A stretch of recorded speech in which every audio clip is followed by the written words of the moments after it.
Good morning friends. మా నాన్నగారికి చిన్న యాక్సిడెంట్ అయింది. యాక్సిడెంట్ జరగడం వల్ల క్రియాటిన్ లెవెల్స్ పెరిగి సోడియం లెవెల్స్ తగ్గినాయి. ఎమర్జెన్సీ కింద యశోద హాస్పిటల్ హైటెక్ సిటీకి తీసుకొచ్చాను. ఐసీయూలో ఉన్నారు. ఇవాళనే రూమ్కి షిఫ్ట్ చేస్తామని అన్నారు. రండి ఫ్రెండ్స్, మా నాన్నగారిని చూద్దాం. ఫ్రెండ్స్, ఇక వచ్చాను. మా నాన్నగారిని చూపిస్తున్నాను, చూడండి ఫ్రెండ్స్.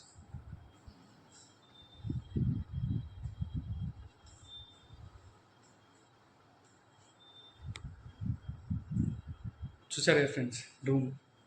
ఇక్కడ మా నాన్నగారికి ట్రీట్మెంట్ చేస్తున్నారు.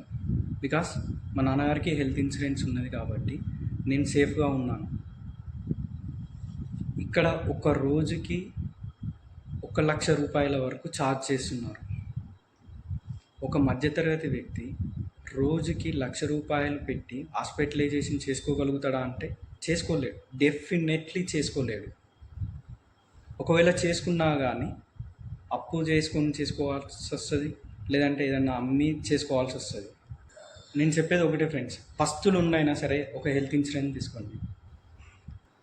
మనం ఆరోగ్యంగా ఉన్నప్పుడే హెల్త్ ఇన్సూరెన్స్ తీసుకోవాలి. ఆరోగ్యం బాగాలేనప్పుడు హెల్త్ ఇన్సూరెన్స్ తీసుకున్నా కానీ రాదు. ఒకవేళ వచ్చినా కానీ terms and conditions, sub limits ఇలా చాలా రకాలుగా ఉంటాయి.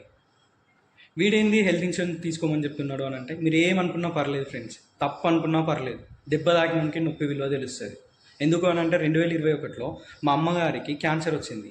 క్యాన్సర్ హెల్త్ ఇన్సూరెన్స్ లేక దాదాపు 15 లక్షల రూపాయలు ఖర్చు అయింది.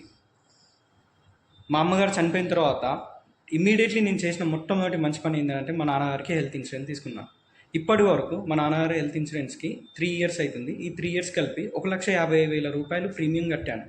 కేవలం ఇప్పుడు యశోద హాస్పిటల్లో డిశ్చార్జ్ అయ్యేసరికి 8 నుంచి 10 lakhs కావచ్చు.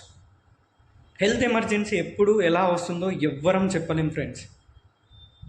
మన సేవింగ్స్ని కాపాడడం కోసమే హెల్త్ ఇన్సూరెన్స్ తీసుకోవడం. ఒక మధ్యతరగతి వ్యక్తి కార్పొరేట్ తరహాలో వైద్యం అందాలనంటే కేవలం హెల్త్ ఇన్సూరెన్స్ వల్ల మాత్రమే సాధ్యమవుతుంది. మళ్ళీ చెప్తున్నాను ఫ్రెండ్స్, హెల్త్ ఇన్సూరెన్స్ తీసుకోండి. ఏ హెల్త్ ఇన్సూరెన్స్ తీసుకోవాలి, ఎట్లాంటి హెల్త్ ఇన్సూరెన్స్ తీసుకోవాలి, టర్మ్స్ అండ్ కండిషన్స్ ఏంటి, బెనిఫిట్స్ ఏంటి, దానికి నేను మీకు సాయం చేయగలుగుతాను. పూర్తి వివరాల కొరకు నన్ను సంప్రదించగలరు. ఇట్లు మీ శ్రేయోభిలాషి Shravan Kumar. Thank you one and all.